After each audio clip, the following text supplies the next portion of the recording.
So I'm joined here today by Professor Zaffer Iqbal, who's a consultant clinical psychologist and clinical director at NAViGO, whose work has included research on stigma, and Emma Williams, who is an NSPA lived experience influencer with personal lived experience related to suicides. And both Emma and Zaffer will both be sharing their reflections on stigma related to suicide and what we can do to tackle it for a bit of a conversation. And we also have Rosie Ellis, NSPA's executive lead here today as well. And Rosie shortly will be talking to us, giving us a little bit of context related to our World Suicide Prevention campaign and some of the context around stigma and why we're focusing on that. So I'm going to do just a little bit of housekeeping. So as I mentioned, we can't see you, but you can communicate on a chat. So please do introduce yourself on a chat. I can see a couple of people have got their hands up. We're not able to come to people verbally, but do feel free to pop something in a chat if you need to. I would just ask, if you're communicating on a chat, please can you just be mindful of, I know people will be anyway, but just mindful of, being sensitive to each other, being kind and compassionate and polite to each other. And also just mindful around, if you do choose to share anything, can we please just avoid sharing anything around means or methods related to suicide as well. Also, please do this is a topic some of us may be quite used to talking about, topic of suicide, some of us may not be, but regardless, I think it is really important you just remember to look after yourselves today. And if you need to leave at any time, that's absolutely fine. And also we will post some, if you need to talk to somebody or find some support, I think my colleagues are going to pop something in the chat with Samaritan's number. Yep, you can just see that Heather's posted about Samaritan's number and a link to the Hub of Hope as well, and we'll remind you of that at the end too. We do have Heather, Amari and Juliet who are on a chat at the moment in our team, who may also be able to respond to you on chat. So I'm going to shortly come to Rosie, who's going to give a little bit of context and set the scene a bit about our webinar today and about our World Suicide Prevention Day campaign. Then we're going to come on to having a bit of a conversation with Emma and then with Zaffer. And they're both going to talk about their reflections around stigma and suicide. And then after we've done that, we'll be able to come to you for any questions that you have. If you have any questions, please can you use the Q&A function? It should be down the bottom of your screen, and you can pop questions in there. We will try to get to as many questions as possible, but do bear with us because obviously we only have a certain amount of time. We are due to finish today at 2:30 today. Okay, so unless I've forgotten anything, and team, do shout at me in the chat if there is anything I've forgotten, I am going to hand over to Rosie now. If you're with us, Rosie. Oh, thanks, Jess. Just switch my mic on and my camera on and share my screen. Bear with me just a second. Okay.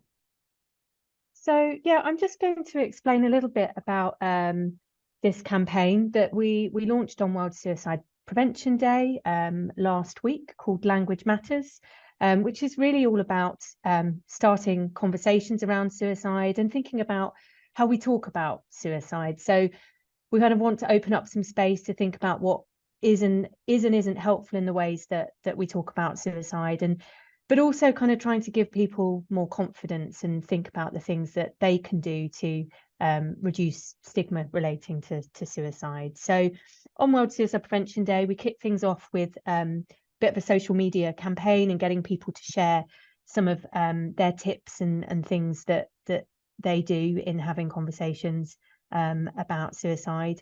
We launched our Stigma Hub, and we also released a blog.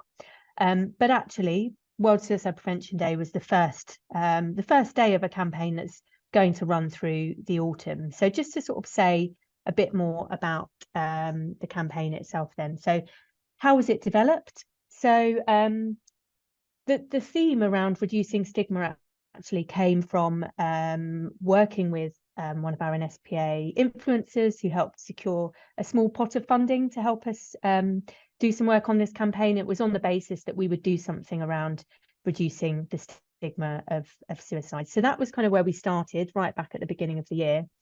But then what that campaign looks like has come from working with a group of NSPA members and lived experience influencers.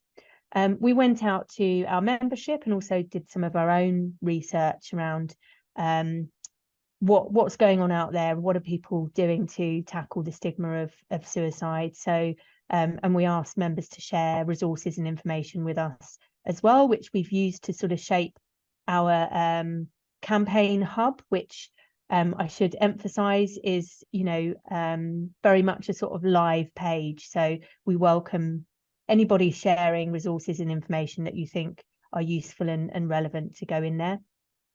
We produced some social media copy and digital assets to support people to get involved in the campaign. So the next few months for us are about continuing this conversation around the stigma of suicide and how do we do more to ensure that people not only feel able to reach out for help, but actually we're reaching in and encouraging conversations for people that might need support.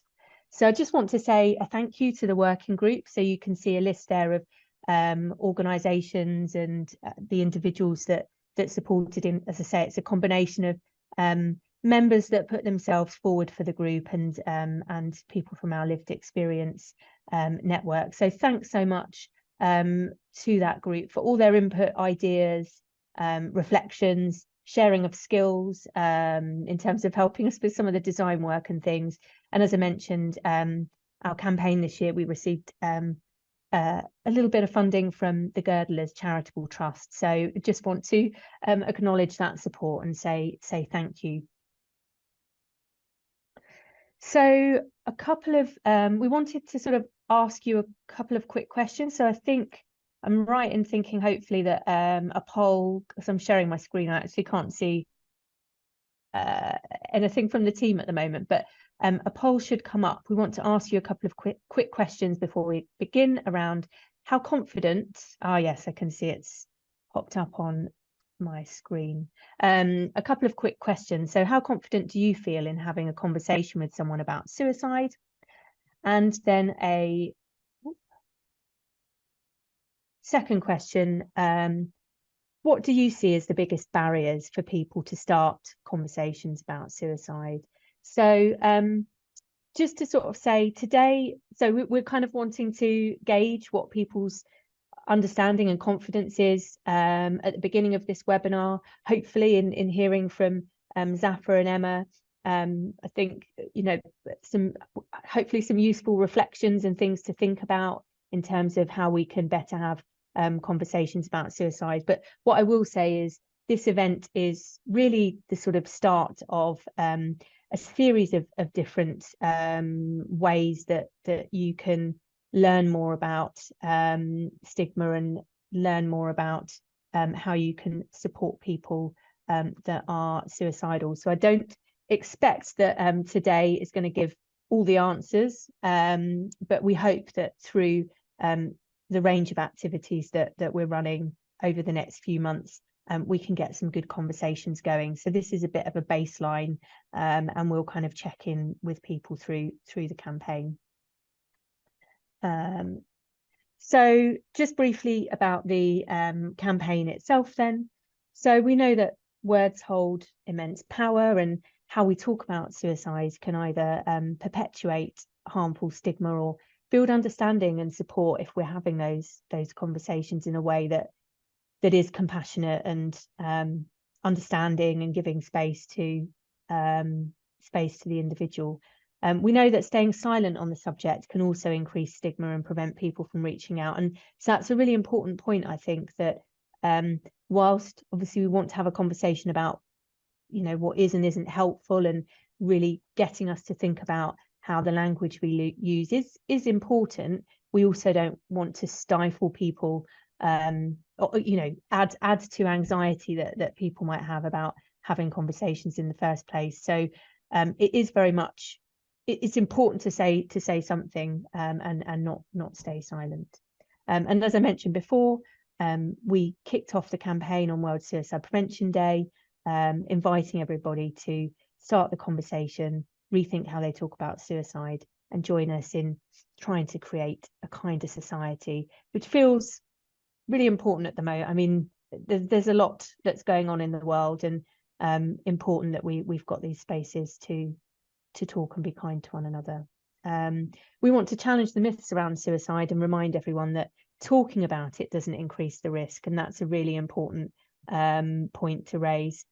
It provides vital support to those who need it. And I think sometimes sort of being in the suicide prevention space, you know, and being around other people working in suicide prevention and kind of close to this work, I think we sometimes forget just how many of those myths and misconceptions still sort of remain out there. So we hope that we'll be able to challenge some of those myths over the next couple of months. So in terms of, you know, how can you get involved, and what role can you play? So come along to our community events. This is the first of a series of webinars.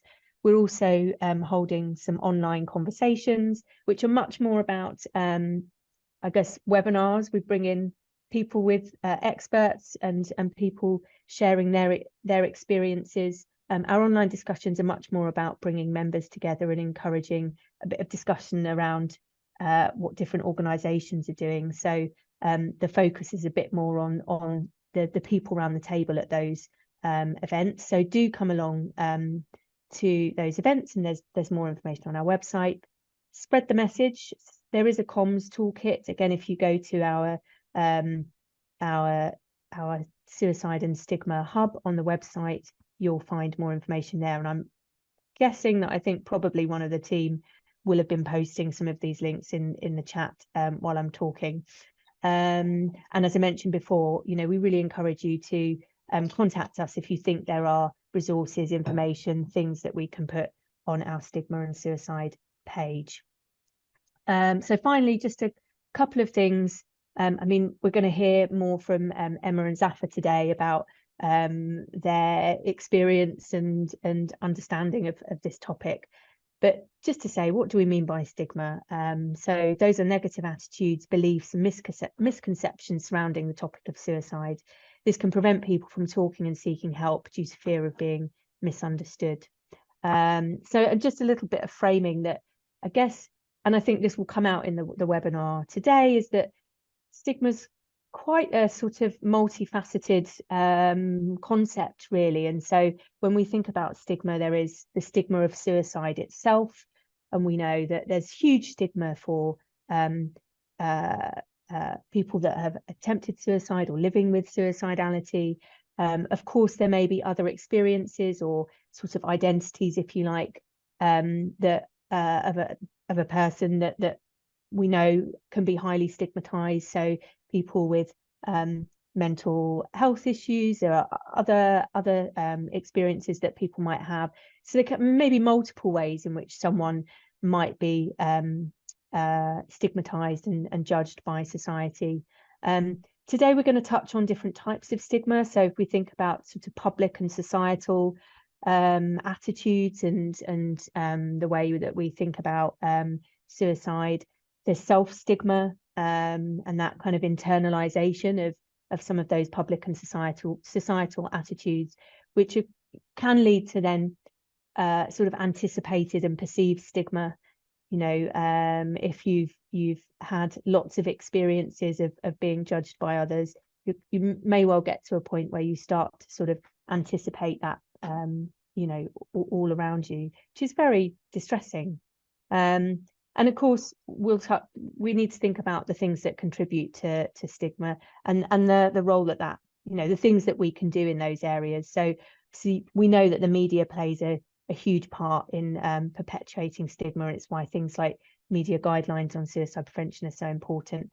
General sort of public discourse and how we speak and talk about suicide. So we just wanted to do a bit of framing before we get into the discussion. So thanks in advance for taking part. Hopefully you'll enjoy you'll get something out of today's session. But do contact us if you have any queries. Just get in touch with us there on the email. So that's enough from me. I'm going to stop sharing my screen and hand back to Jess, who's going to pick up the chairing. Great, thank you, Rosie. And you can hopefully people can see in the chat. I think the team have just shared some of the links that Rosie was talking about and how to contact NSPA as well. I did want to just quickly, I'm going to come on to the poll. I think I can share the results with you as well. It's all anonymous, so we don't know who's said what, but that might just be interesting for people to see. So I'm just going to quickly come on to that so people can see. So the first, well, actually, it's only showing it for the other question, but about some of the barriers around not knowing how to start a conversation, fear of saying the wrong thing, fear of making a situation worse, not wanting to be seen as intrusive, not knowing how to respond to someone expressing suicidal thoughts, fears of stigmatizing responses. So that's really interesting. You can see quite a mixture of different answers there. And I know there's some comments in the chat as well. I think Jade had mentioned about different, finding the right time as well. So we will come back. We will keep a note of all of these as well, because it's quite useful to see where people are at the moment. So thank you everybody for taking part in that poll. So I'm going to stop sharing that at the moment. Okay, so I am going to come on to, I think first we're going to have a bit of a chat with Emma. Hi Emma, I can see that your camera's on. Thank you so much for joining us. So Emma is a lived experience influencer with NSPA, so I get the huge pleasure of working quite closely with Emma and has personal lived experience related to suicide, which I think she might reflect on a little bit more today. So Emma, I don't know, I mean, I've got a few questions for you, but I don't know if there's anything you briefly wanted to say just to quickly introduce yourself before I come on to those questions. Yeah, thank you, Jess, and hello everybody. Thank you for joining us today. So just I think it'd be helpful for context to give a brief introduction to myself. So I do have experience of suicidal thoughts. I have survived suicide attempts, the last of which was 16 years ago now, but I still experience suicidal thoughts on a, at least yearly, if not more often. So that is something that's still a part of my life. I do have a history of self-harm, but again, not so much over the last decade. I am diagnosed as autistic. I don't have any other mental health diagnoses. I've been through all the assessments and have been told by the NHS that I don't have any mental health diagnosis. So that may be something of interest for you to know. I'm not clinical at all. So I just want to make it clear that today I'm talking about my opinions on my personal experiences. I'm not dictating how anybody else should think, so please just be reminded of I can only speak my truth. And that's what I'm here to do today. Thank you, Jess. Thank you, Emma, and thank you for sharing a bit about your own personal experiences with us. So one of the questions we've got for you today is, I wondered if you could tell us a bit about your experiences of suicide stigma, and maybe what does that look like for you, and how has it impacted you? Yeah, so for me, as Rosie said in the introduction, for me, stigma is all about those incorrect attitudes and beliefs. I've experienced self-stigma and also what I class as external stigma or societal stigma, which is wrapped up in some of those other types of stigma that Rosie mentioned in the introduction. So I've experienced that external stigma from family, from friends, from employers, and from mental health services as well. I've experienced stigmatizing beliefs from other people towards me, which include things like telling me that suicidal thoughts are a personal choice, that I'm attention seeking, it's a phase, I'll grow out of it, which reminds me, I have had suicidal thoughts from childhood, from quite a young age. So, over time things have changed. I've had people diminishing the seriousness of my thoughts and how I've been feeling. I've been discouraged from help seeking and actually told, get on with life, what have you got to be worried about, things like that. I've also experienced stigmatizing language. One thing I did really want to say about language, it's so personal, and I think for me the most important thing is that intent behind the words and phrases being used. So are they coming from a place of care and kindness? And specifically seeing the results of the poll, a lot of you concerned about making it worse, saying the wrong thing. So I think for me it's about that Are you coming from that place of care and kindness, or are you coming from, it's very rare, but people do obviously unfortunately sometimes come from that place of dismissal and deliberate callousness, but I mean, most people are coming from that good place. So I try to think not so much about the words. There are obviously some obvious stigmatizing phrases and words, so, you know, calling people nutter, fruitcake, faker, you know, things like that. But it is about the intent. I've mentioned in my introduction that I'm autistic, and with that, for me, I take things very literally. So as much as I say, it's quite conscious for me to think about the intent, because for me, the words do matter quite a lot. So it might be useful for those of you working in suicide prevention, you know, asking people, you know, if somebody asked me, you know, what diagnosis I had and things, I'd at least be able to tell you that I'm autistic. So that's something to bear in mind. I think it's really important to say, I think Rosie slightly touched on this, I'm going to use different wording. You know, we're not the language police, don't want to shut down conversations. It's about having the open conversation, and different words mean different things to different people. So for example, I would never self-identify as being mad or crazy, but there are, you know, sort of mad pride movements, people who do identify with that. So for me, if it's about having those conversations as to what language works for each of us, it's really, really important. Silence, again, Rosie mentioned that introduction, or silence can be really, those of you worried about making things worse and not saying anything, can actually be more stigmatizing, because it makes me think it's something that shouldn't be talked about, I shouldn't mention it. So yeah, I know it's there's a lot of nuance to this, and it can be quite tricky. One thing I did want to touch on, which maybe people might not think about, is body language.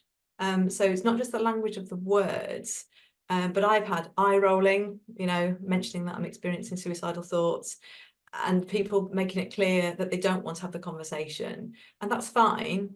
But obviously I'd much prefer a more compassionate, open, and, you know, I completely accept that people might not be able to help, don't want to help, but it would be so helpful if you were honest with me about that.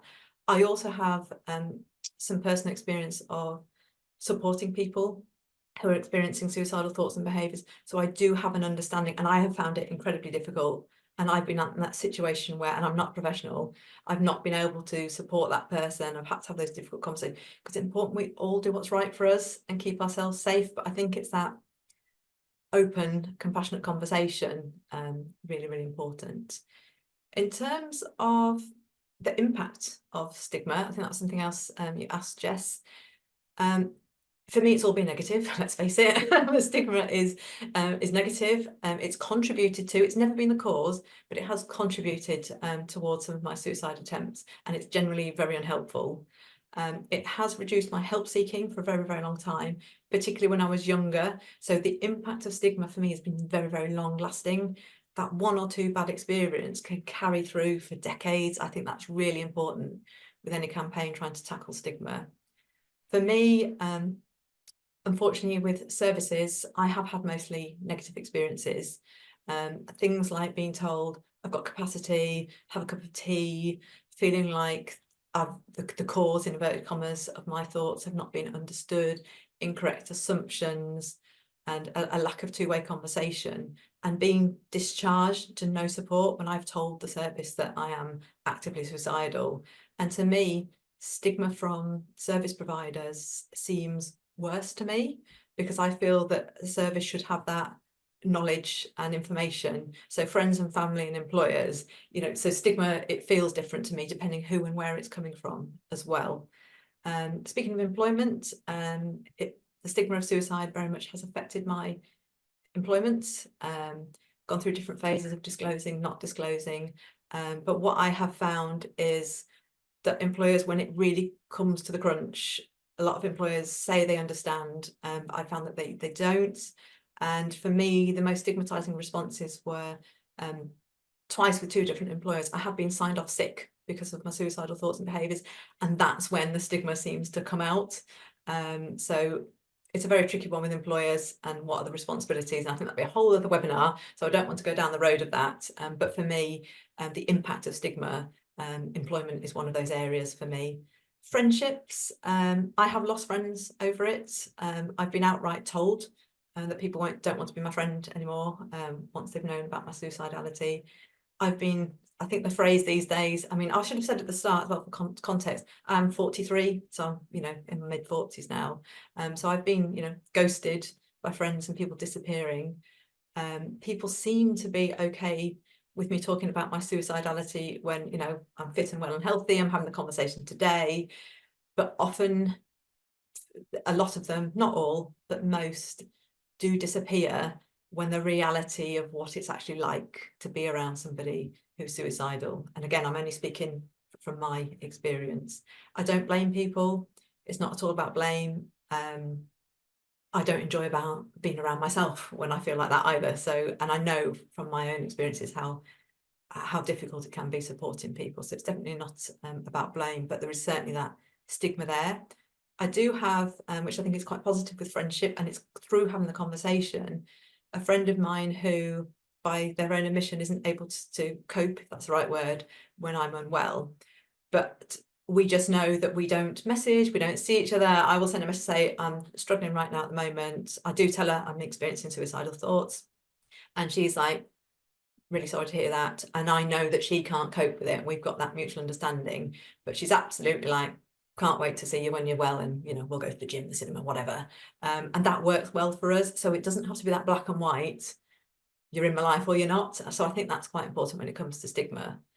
There's just a few more things I wanted to mention.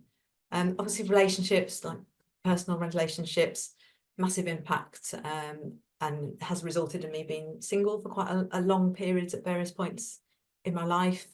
So, and again, a lot of that is stigma. You know, how do you bring up to somebody that you're experiencing suicidal thoughts, you've survived suicide attempts, all of that, there's a lot of stigma around that.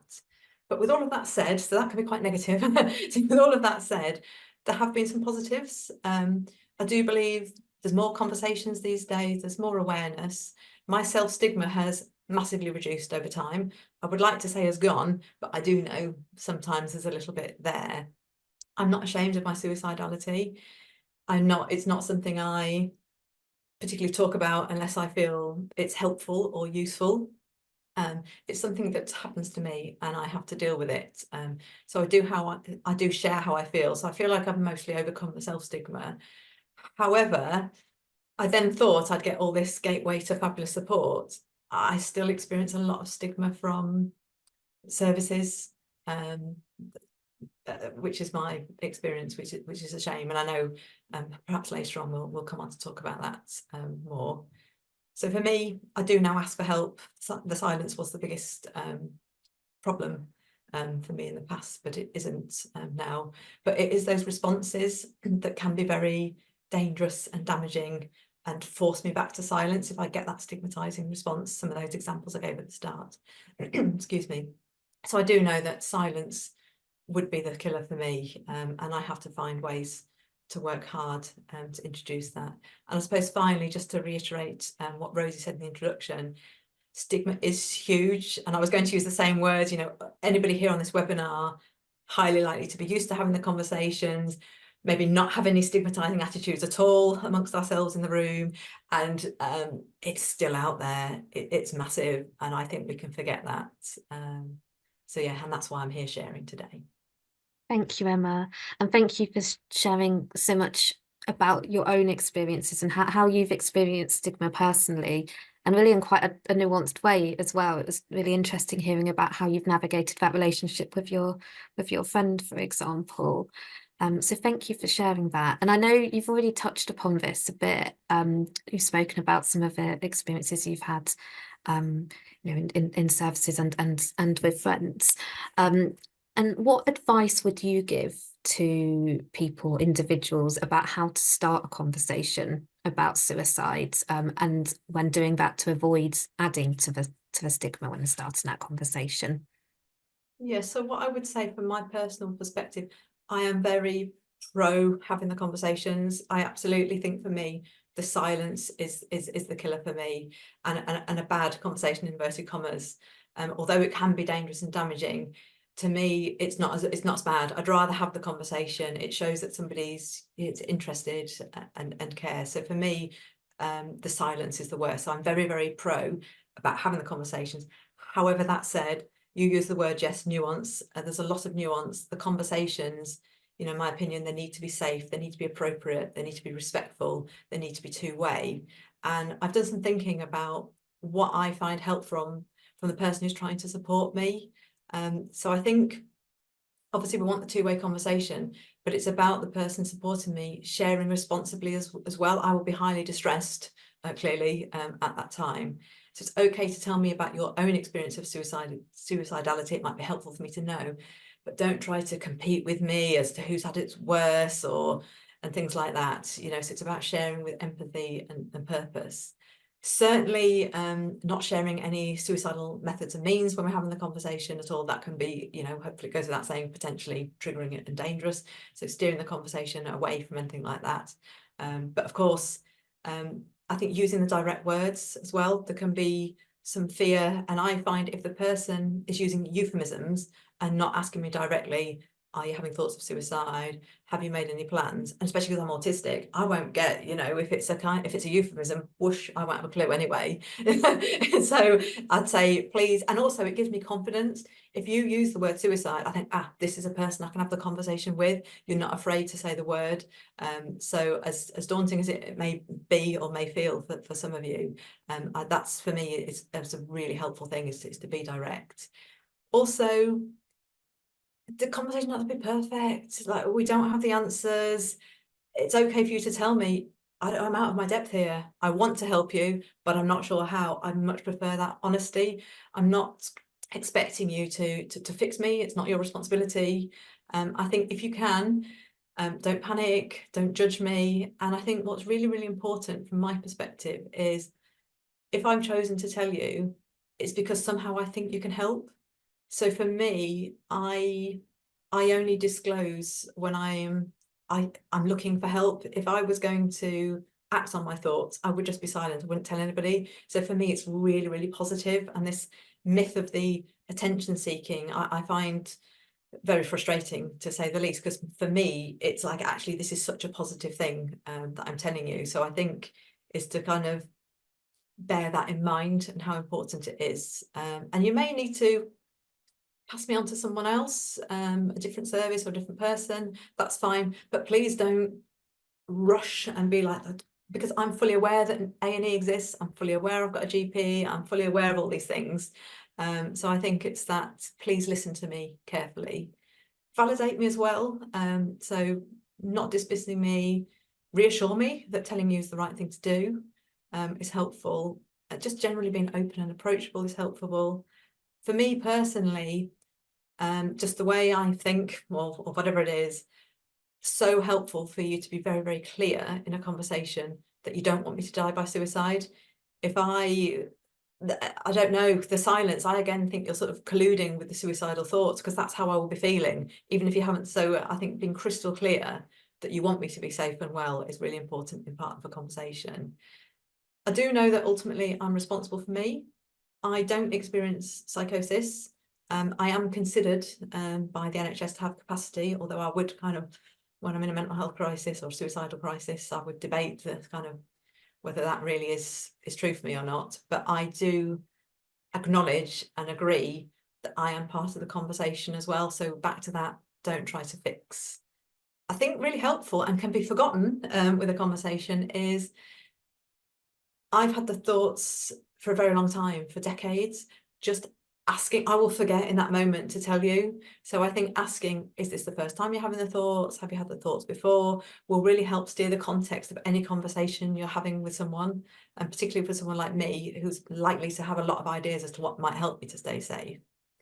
I also think it might be helpful for me to mention, Jess, some of the things that I think about and my kind of self barriers or how I'm thinking when I'm approaching a conversation.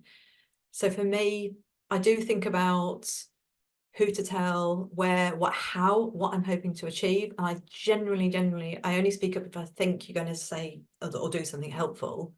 I try to speak up early, but I find that very difficult. I know we're trying to be preventative, but I don't want to worry people. I don't want to be dismissed. I worry about feeling worse after a conversation. So a lot of you saying about the worrying about saying and doing the wrong thing. So do I. I worry about upsetting other people. So it does tend to be right at that crisis point. So I think as a society in general, we could probably get better at having the conversations earlier. I find it very hard to listen to what the person giving me advice is saying. So particularly those of you working services, when I'm in a suicidal crisis, you could be saying the most sensible thing in the world, but I will be in survival mode, highly distressed. And I think, take that step back and remember that. Please don't try to blame me. I will probably become quite defensive, and it's for those reasons. So if you try not to take it personally, and I think when we're trying to help and support someone, we so want to help and support that person, it can be tricky not to take, you know, in my case, if I am defensive towards you, to take that personally. And it's very difficult, but try to recognise and remember it's because I'm so distressed. I do try to be totally honest. Again, I've not in the past, and also moving forward and not getting stuck in the same conversation. And maybe the way I think I view it is a literal waste of time as well. So I think it's important that the conversations move forwards. It's not just, right, every week we're saying the same thing, nothing's changing, for that. And then just a couple of other things that I think would be quite helpful potentially is people's needs change over time. There's no right way to have the conversation.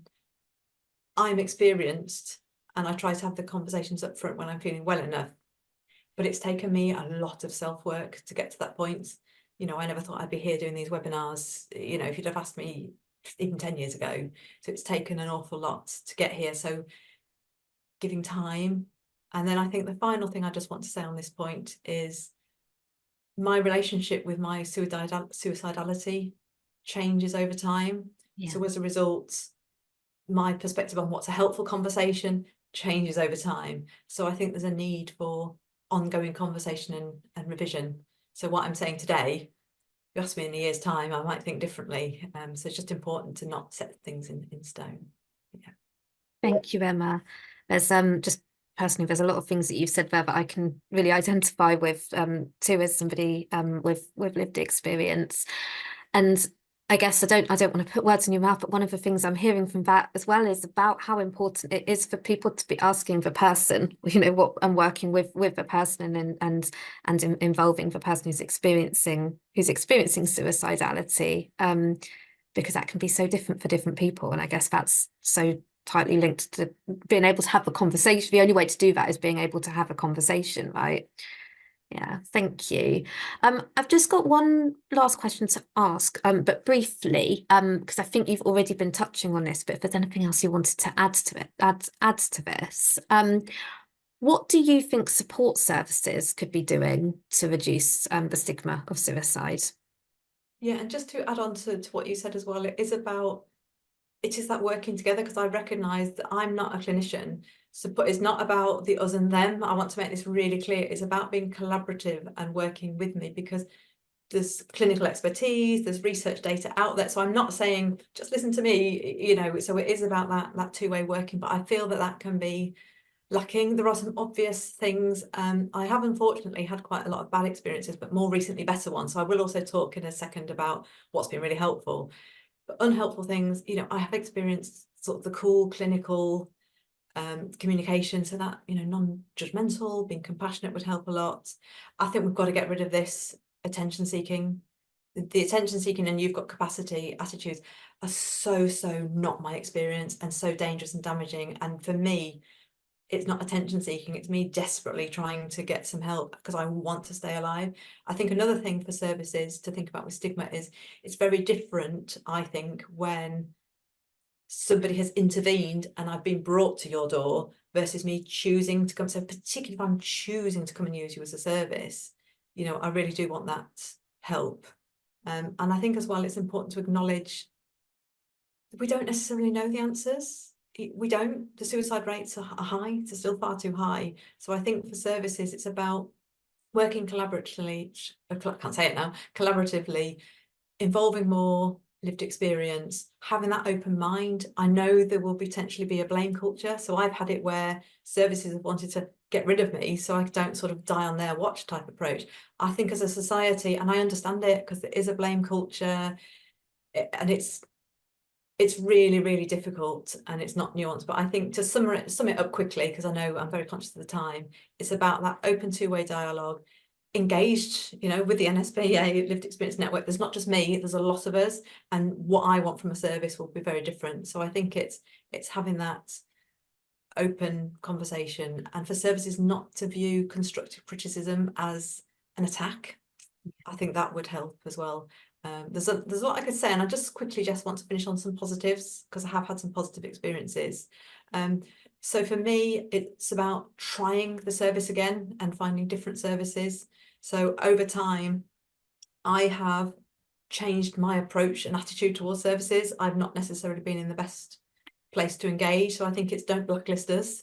Please welcome us back, even if it's a year later, 5 years later. And I found different, I don't fit the medical model. I don't have any medical mental health diagnoses. So for me, I've found really helpful support through, I don't know, I don't think it would be viewed as alternative these days, but things like equine therapy and sports therapy, and making the most out of what I want to get out of the services. And there's a lot more I could say, Jess, but I'm very aware of the time here. Thank you, Emma. And there is, because we could talk about this so much, and I think there's already a lot of insight that I can, when you get a second, have a look at some of the comments in the chat of people thanking you for some of what you've been sharing. So thank you, Emma.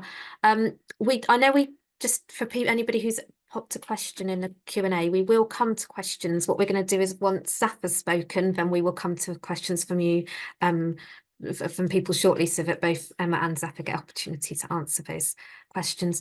Emma, thank you so much for sharing, and look forward to speaking to you again shortly, when we come on to the questions. But I think there's a lot that you've said there that really, I think really speaks to the nuance of stigma as well, and how that can be experienced and the impact. So thank you for sharing. So now I'm going to come on to Zaffer. I think, are you with us, Zaffer? Ah, lovely. Hi, Zaffer. So we introduced Zaffer a little bit earlier, and we've got some questions that we're going to be asking you, Zaffer. So I don't know if first, if just in sort of, I don't know, 20 to 30 seconds, if you're able to just introduce yourself briefly, and then we'll come on to some of the 3 questions that we've got for you. All right, here. So I have a dual-pronged job, I suppose. I'm a consultant psychologist. I'm also a professor, and I do research. I've worked in mental health for over 35 years now, and I suppose if you're going to sum what I've done in that time, I've looked for clinical problems and tried to find solutions. So I started with working in psychosis and was part of the early intervention movement. We felt there was a far better way of working with people who were suffering with psychosis than just the old pharmacological model. And then I did some work on personality, and my PhD was on depression and suicide in schizophrenia, as it was back then. And it quite naturally led to suicide prevention. And I think over the last 10, 15 years, very much so, as we've shifted or started to shift away from very much some of the things Emma was talking about, those very traditional and unhelpful experiences, towards something that recognizes that, as I say all the time, suicide is a fingerprint. It's unique to each person who is struggling. And you have to do the work to be able to understand that person's own, I suppose, reflections and difficulties that have led them to the point where suicide becomes an option. Yeah. Thank you, Zaffer. And I think that really goes, really goes hand in hand with what Emma was saying earlier, isn't it, around how important that is to be speaking with the person, and how different that can be for different people. Absolutely. So I wondered if you would be able to tell us a little bit about, I guess, telling us about what we know about stigma of suicide and what impact that has, including the impact on help seeking. Okay. If this was a question in an academic setting, I would say not a lot, unfortunately. The literature is quite poor. And again, that really reflects on the fact that the real experts are the people who have spoken today and people who have recognized how the stigma of suicide can have such a devastating effect.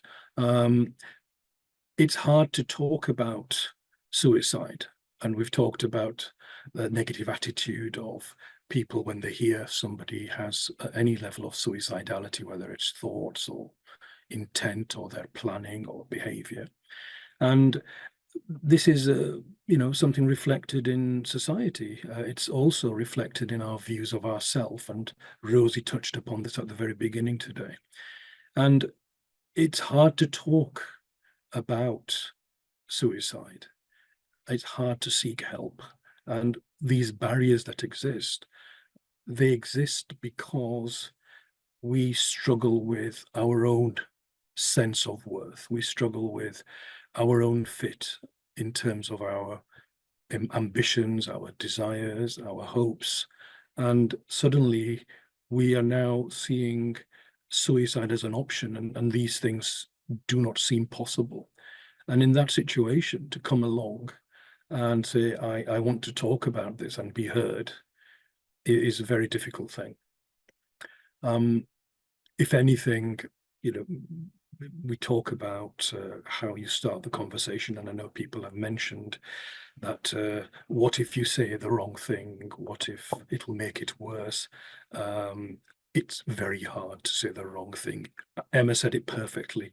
If you come from kindness and caring, I would say that you are minimizing this power differential. But again, you have to recognize that the start of that conversation, if you're going to reduce stigma, what you are doing is validating. You are saying, as I will say to anybody who turns up in our service, I will say, thank you for coming here. You're at the right place. And if they are distressed, I will be looking to reduce that distress before I talk to them, because in a state of distress, I'm not going to get anything clear. And in terms of the power differential, again, another one of the things I say, people who know me will know this, and I will say to them, I might be an expert, or you might think I'm an expert on suicide prevention. I hope I am, but I'm not an expert on you. And we have to collaborate. We have to put our minds together, because you being here tells me that you are looking for something, hopefully support, hopefully some way of finding a way through this. I've got some answers, but I don't know if they apply, because I don't know what your journey was. Thank you, Zaffer. And I think you're already talking about this, so I want to just ask a little bit more around, I guess, what ways do you see stigma play out in your clinical practice? And what have you found to be effective in reducing the stigma context? I think one of the core features of anyone can experience this trajectory of suicidality. I refuse to believe it's to do with having particular experiences or not having the right development or the friendships, or it doesn't matter. We all have components of our self-belief and self-concept that we hold dear, and it's the threat to those which leads us to toward really struggling and suicidality. So when somebody is saying, I'm having thoughts of suicide, what they are also saying is, I don't believe I can find a way through this. I'm recognizing that I'm stuck. Now, in that situation, when they come to a clinician and you're going to speak to them, it's incredibly important to realize that these are the kinds of thoughts that we don't tell anybody. We don't sit there and say to people, in my eyes, I can't see a way through. What we're saying is, I feel I failed in some way. It's a horrible thing. If our friends turned up to us and said, oh, I didn't get that promotion, we'd say, oh, never mind, you worked really hard, you'll get there, and you look at this. But when it's ourselves and we've not got, say, a promotion, we are really cruel to ourselves. We give ourselves a really hard time. We never do it to other people. So there's this inherent caring that does exist. So how come we don't notice this? So this is what stigma truly is. It's this belief that I am going to come across as less capable. I'm going to come across as, my employer is going to see me as somebody who might be not as good at their job. And my community, my friendships, my network will say, oh, well, don't know, and we get this across all, in mental health, in working with colleagues, you get the same reactions if one of our colleagues struggles. So it's not that stigma is solely within particular groups. It is everywhere. And the reason for this is because we set that bar so high, which is fine, we set the bar where you want to. So if people have decided to talk, what you're saying is, I've got to the point where I recognize I need some help, I need some support. And at that point, minimizing stigma is absolutely key. And we will talk about normalizing. So we say, what I said earlier, thank you for coming here. We need to understand, we need to work together. And we need to reduce people's fears. But people won't talk because they think, oh, what if I get admitted? What if I'm compulsorily detained? And what if this gets fed back to my employer or my family? And all of these concerns are things that you have to bring to the table and discuss. And by having that honesty, you are getting past words like Emma mentioned, attention seeking, words like, oh, well, this isn't too serious. You are very much just as important, again, body language and the tone of voice. Clinicians get worried, they get anxious if somebody's sitting opposite them and saying, I'm having thoughts of suicide. And it's not a good look. So part of the training we do is say, if we go to see our doctor and we go there for I don't know, you've cut your hand and if it's got a bit of an infection and your doctor looks all panicky, you're not going to think, hold on, I'm feeling confident this is the person I should be seeing for treatment. Mm-hmm. The same thing applies. And with suicide, it really applies, because you are really saying, I have got past the stigma and that's why I'm sitting here. Please don't stigmatize me further. Mm. Absolutely. Thank you, Zaffer. And again, I think you've already been touching on this, but what advice would you give to services or other professionals about changes they can make to encourage people to seek help when suicide? Well, I can ask people to look at our local service at NAViGO. About 8 years ago, when we started looking at suicide prevention work, we opened our doors at our crisis service. And that meant you didn't need a referral. You didn't need to be a patient of ours or a service user. You just turned up.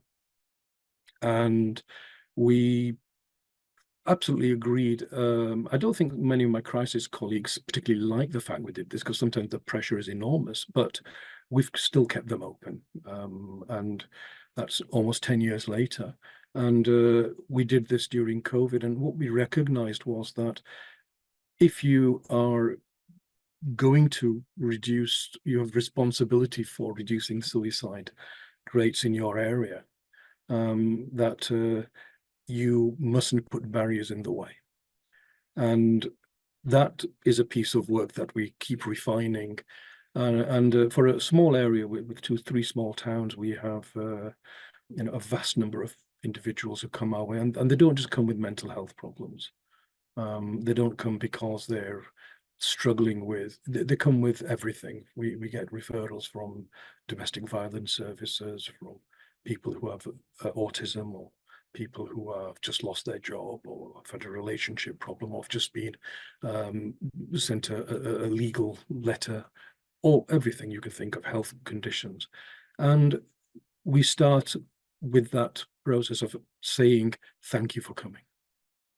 You are at the right place, which sounds a bit, maybe a bit blasé, but what we're saying is you're at the right place. And we find that most people do engage. The real difficulty is that, suicide isn't something that is a constant kind of level of severity. Which is why we all know risk isn't something that you can predict for suicide.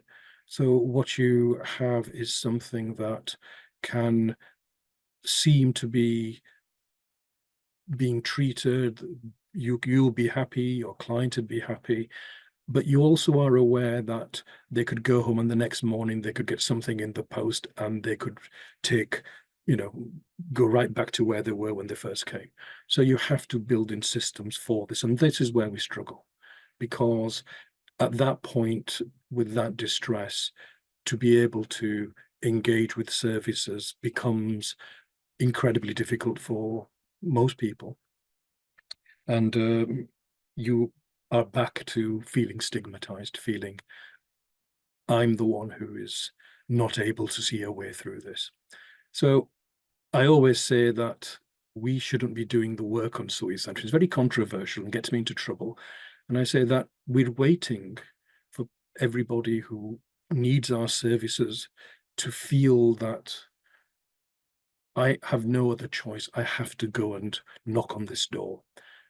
We need to get rid of the stigma so that people, when they first start to struggle with the thoughts, and they're usually many months away from intent and planning and behavior, that at that point they are saying, okay, I need to get help with this. And it's not something that makes me feel stigmatized. It's not something that means that, I'm worried I might not get a visa if I want to go on a holiday next year.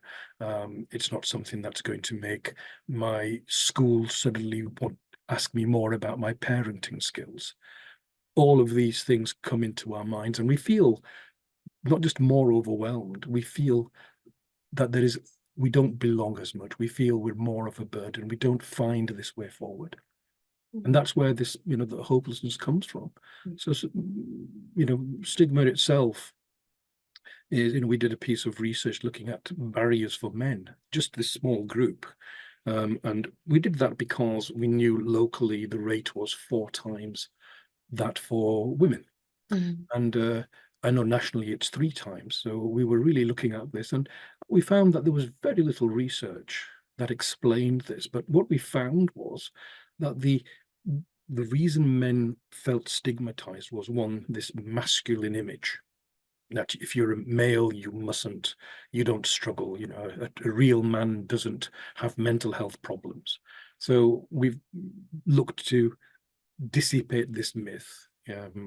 The other one was that the way you see yourself and the way you believe other people gauge your worth is something that, again, Rosie talked about self-stigma. It's that belief that I'm not as good as other people.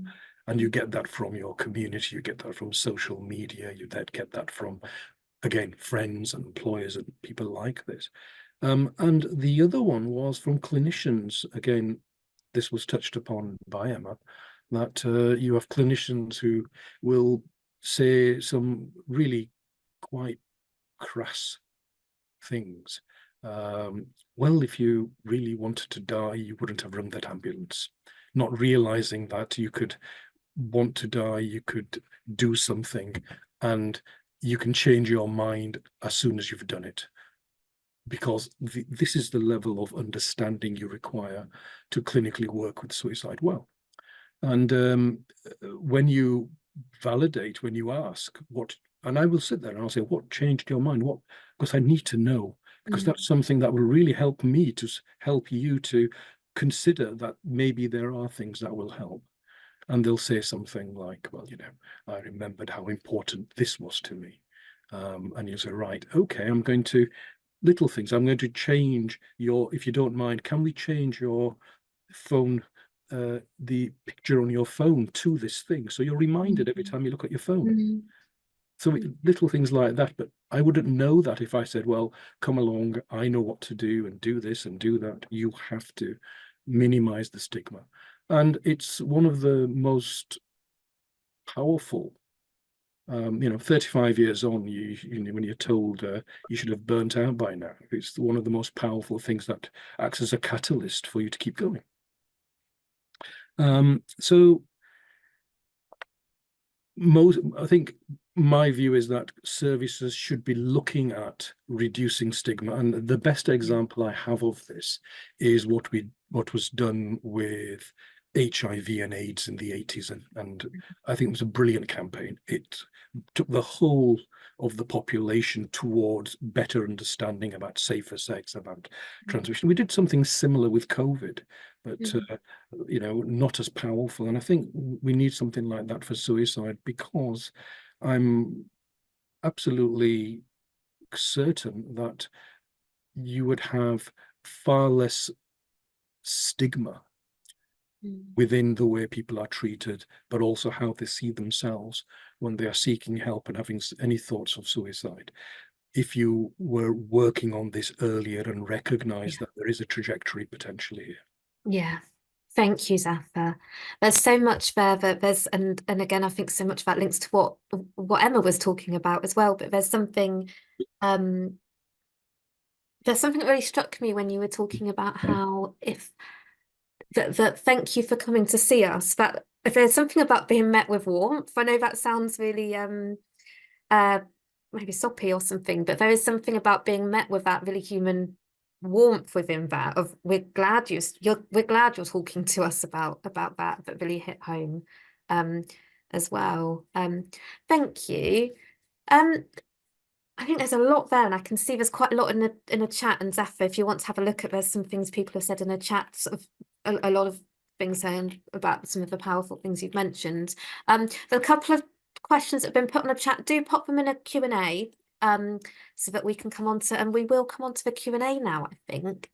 So Zaffer, you stay here with us, and Emma, do you want to join us as well? Hello, Emma, welcome back.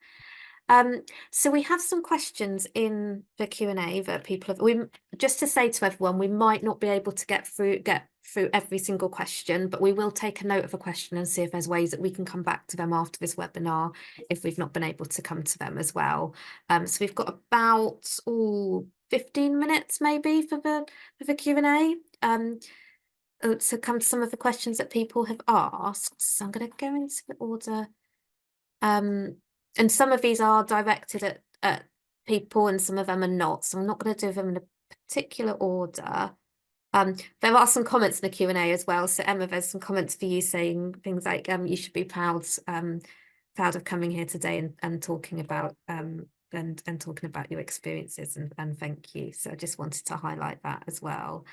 So one question for both Emma and Zaffer, I think, is, can you tell us a bit more about self-stigma, please? So a bit more about what that is and how to support someone experiencing self-stigma. And I think this might have come up a little bit in some of both of your conversations, but maybe briefly. I'll come to, I think, Zaffer, you've got your mic off, so I'll come to you, Zaffer, for a couple of minutes and then come to Emma. Okay, so I mean, from a psychological perspective, I'll start there. So we gauge how we see our fit in the world. So we gauge that and we plan what we think we require, what would make us believe that we have achieved, that we have a secure fit. And when we feel that we are less secure, when things that matter, that things that absolutely, and I'm deliberately not giving you examples because I'm not aware of all the individuals on there, and I don't want to say something that's upsetting. But people will have very, important aspects of their life. There are goals we have, there are things we do, there are relationships we had, and the stigma comes from our own appraisal of loss and failure, or being trapped in a situation where we can't change something. So you will find that we compare ourselves to others, and we see ourselves as not being as worthwhile or not meeting certain standards. And that could be our friends or our siblings. It could be, our colleagues. It could just be, the standards set in our community. And this, is something which becomes such a struggle, because we don't just experience the loss we've had, we also experience that we feel shame. And this is the part of stigma, that self-stigma, I think, is central to. And the shame is really about seeing we are not as capable. And we get that not just self-stigma is really how we see it ourselves. And then you have societal stigma, which is how we think society sees us, or also how society reacts to us. I think that's probably where I'd look at it from from a psychological perspective. Thank you, Zaffer.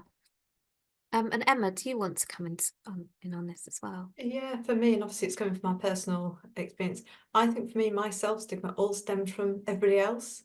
So that societal stigma, me taking on board those negative, incorrect assumptions and belief from others. So for me, from a very young age, just with family, I was born in the 80s, early 80s.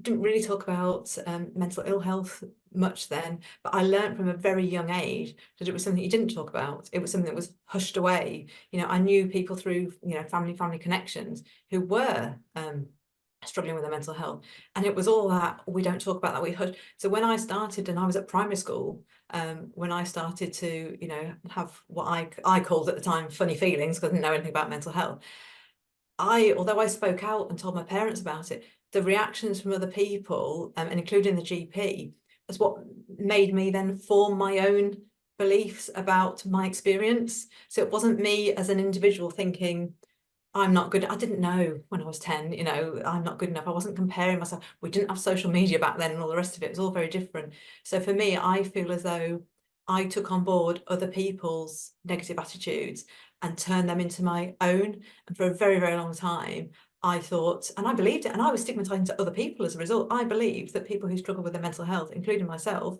and had suicidal thoughts and experiences, were weak and different and not as good. I totally believe that. And it's only in the recent sort of, I don't know, 5, 6, 7 years that I've completely changed my mind on that. And I'm like, I am a valid human being. I do deserve my place in the world. So I've kind of overcome that. But I would say I wasn't inherently born with it. I think I attracted it from the outside world, if that makes sense. I think so. That's my comments on it. Thank you both. And another question that we've got here is actually, and I think it's been mentioned, and I know, Emma, you were talking about kind of stigmatizing nature of attention seeking, of how people might refer to suicidality as attention seeking. So there's a question here from Roz saying, thinking about the stigma of attention seeking, what are your thoughts about the phrase care eliciting? Does this also feel stigmatizing? I don't know if either of you have got any brief thoughts on that, and it's okay if you don't as well. Again, Emma, if you don't mind, shall I start on that? Thank you. If one of my colleagues suggested care eliciting, they would have to be very, very clear as to where they got that from. We have individuals who have struggled for many years, who they may be seen in A&E 4 or 5 times a week, and the rule is that you look at how to reduce this, you engage them, and you work through every single opportunity you have, and you don't go to terms which takes you away from the individualized psychosocial assessment. And it's very hard to ingrain, because it needs to go all the way back to the training. And we have, you know, Emma said it perfectly, that things have improved in recent years, and we've got a long way to go as well. But you have training that needs to catch up as well. And you know, individuals talk to me about, oh, the NHS is under a lot of pressure and the stress. This actually makes it less stressful, because you are being effective rather than using terminology which allows you to group. Back to what I said, suicide is like a fingerprint. It's unique to each of us. Thank you, Zaffer. Thank you. And it also said something about, yeah, the assumptions of people, not assuming people's motivations and what's going on for them. Yeah, thank you. Emma.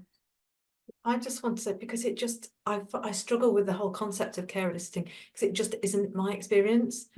The suicidal thoughts for me, they're totally real. I believe them. They just happen. It's not a conscious decision. And I'm actually the opposite. So I've always come from a lot of self-punishment. So all my past historical self-harm was all on that self-punishment, nothing to do about wanting care and support. And I'm the kind of person who will wait till because I was brought up, again, I don't know, you know, my circumstance of, well, I never had a day off school sick. Like, that was, you didn't get any care and attention. When I was sick, I didn't get any care and attention as a child. So that's not my attachment style, or whatever the words are. Zaffer, I won't get the clinical words right, so I'm just going to describe in my own words. It simply isn't my experience. I've never, ever gone to the NHS thinking, well, they're going to be kind and nice to me, because one, the reality is they haven't been. And I really struggle with this whole concept of wanting to be cared for. It's attention seeking, because it simply isn't my experience. But I know there will be people out there where maybe it is their experience. So all I can speak to that is, for me, it's even more dangerous and damaging if I get labelled with that, because I feel totally misunderstood, totally dismissed, totally not listened to, because it's absolutely not why I'm going to the clinician or you know, or wherever. Yeah, so that's my views. I mean, I will stop talking, because I think it's clear what my views are. It just simply isn't my experience, and it's so frustrating to be labelled as that at times. So yeah. Thank you, Emma. And I think it just sounds like it's going back to that thing around working with the person and collaboratively with a person, so that it's actually they're in a driving seat of, and being able to tell you what's going on for them rather than making assumptions. Yeah, thank you. Just looking at these questions. Okay, so there is one question, Emma. It's a question for you, but it may be a brief one, just from somebody who said that you mentioned services at several points and negative experiences around stigmatizing responses. Is there anything around what without maybe necessarily saying the exact service, but are there particular types of services? So whether, you know, primary care or secondary care, or has it been more kind of a range of different services? I've ad-libbed that question a little bit, so it's not too specific. For me, the vast majority of my engagement has been, I'm trying to think now, because obviously it's a long time, and there were periods when, you know, clarity of thought. I in the past, particularly in my late teens and early 20s, particularly went off to university and had that free reign of when I could go to the GP, so primary care. I've had a lot of negative experience, but I also look back and reflect and acknowledge that back then, because of the self-stigma, I wasn't open and honest, you know, and I would get asked, and I was that, I think, Zaffer, you mentioned about the fear and the stigma of, I now know, and I know more about the system, it's incredibly difficult to get sectioned these days. But I had that fear, so I wasn't honest. So I have to try and reflect on it as to, yes, I've had the, you know, it's attention seeking and all of that. from both primary and secondary services. What I found is the primary services are more likely to take it seriously and refer on, but then the secondary services, because I don't have a mental illness diagnosis, I get discharged, and I get discharged to nothing. But and the way I'm made to feel as if it's time wasting and you would have done it by now and all, especially because I've got decades of history. So it's a really tricky, because my current strategy is I know what I'm trying to achieve, which is to be as well as possible and to stay alive. And I think a lot of the conversation as well for me, which would be helpful with services, it's not just about the numbers and death rates.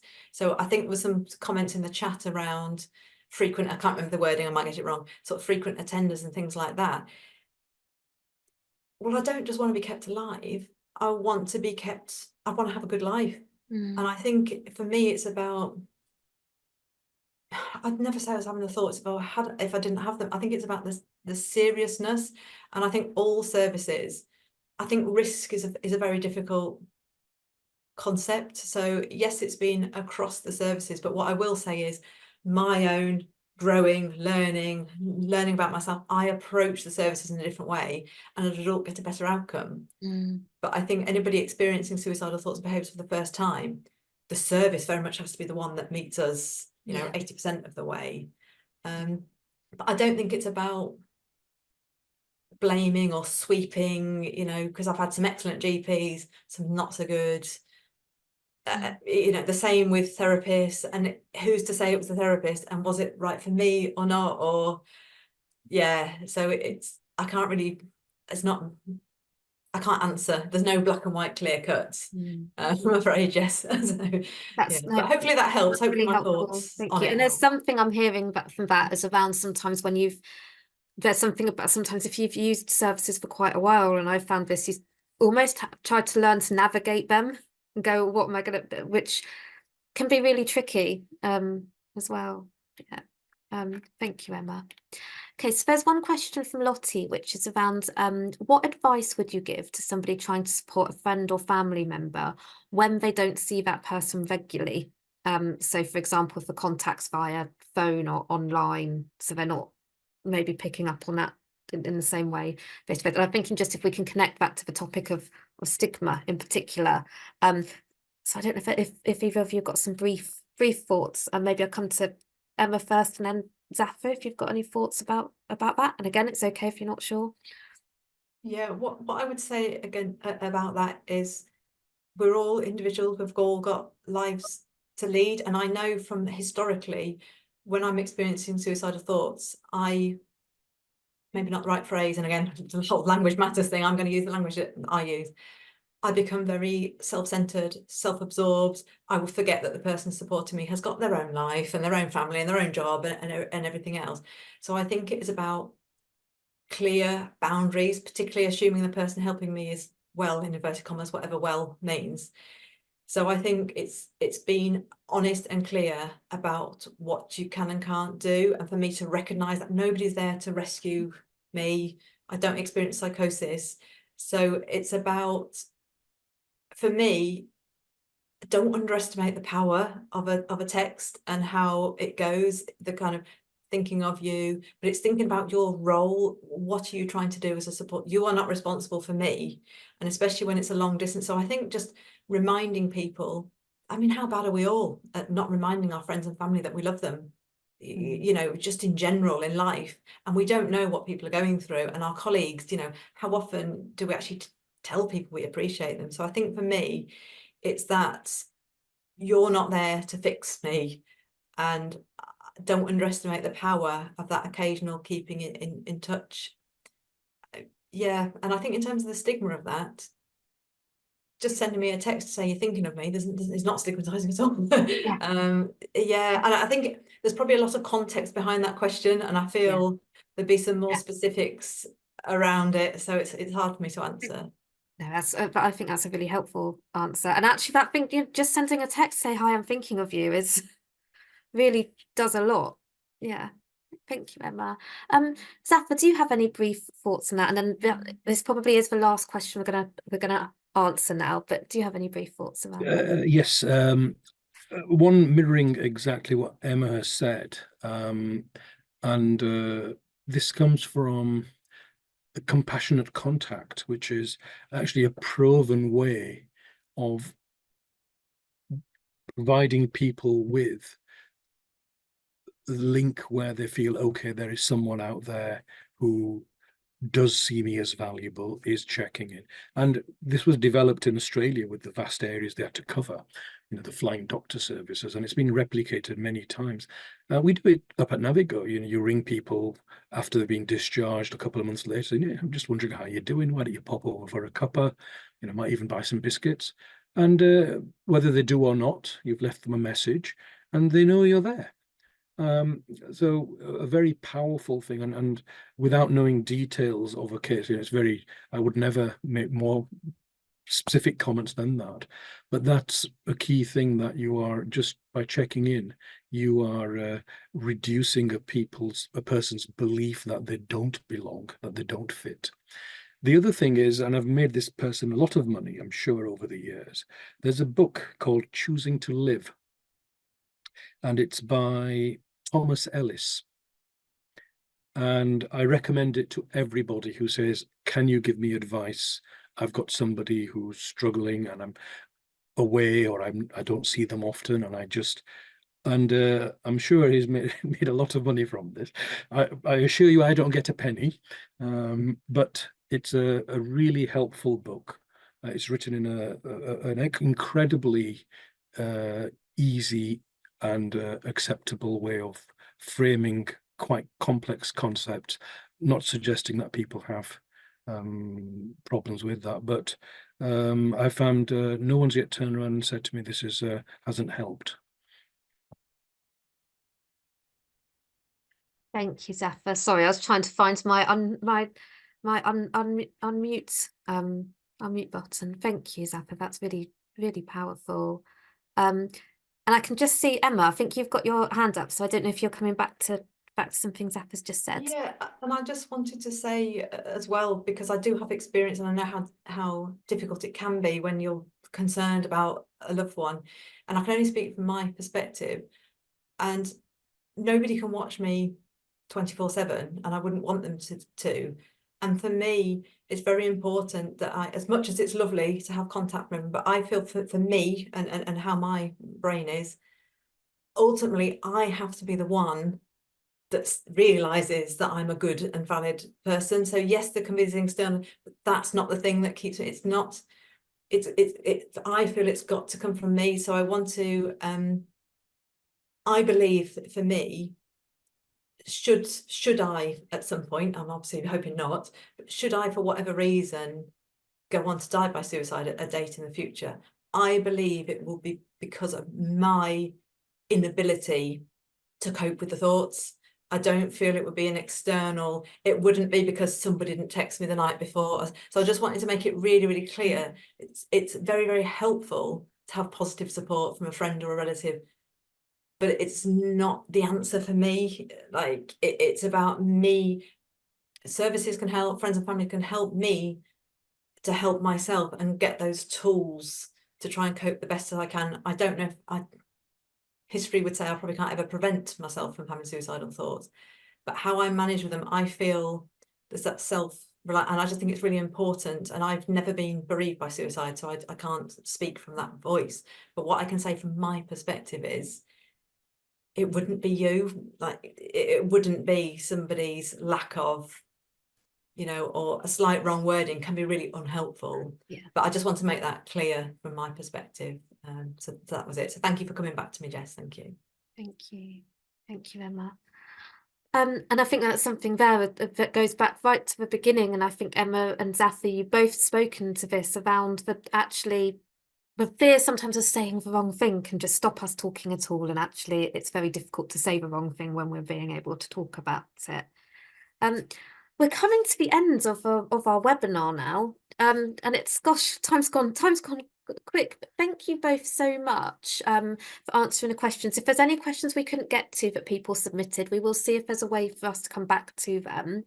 But Emma, Zaffer, thank you both so much for sharing. And Zaffer, do you want to say? No, I was just going to thank you, actually, so continue.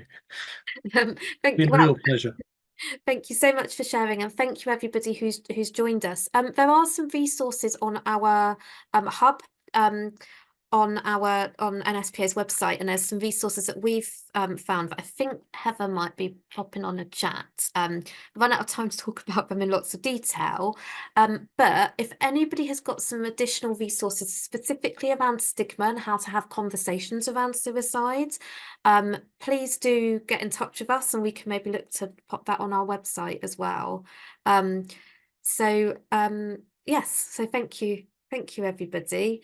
And we've just got a little survey as well that's popped up. So it's how did you rate, well, there wasn't presentations or conversations today, so do they're completely anonymous, but do feel free to answer that on here. There's 2 questions here, and just a little reminder before people leave to just look after yourselves. I know that talking about suicide can bring up lots of different things for people. Still very important that we do talk about it, as we've been discussing for the past hour and a half.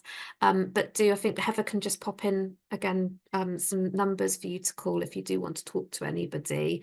But also just take care of yourselves after the session as well. Go and have a cup of tea or do something nice for yourself as well.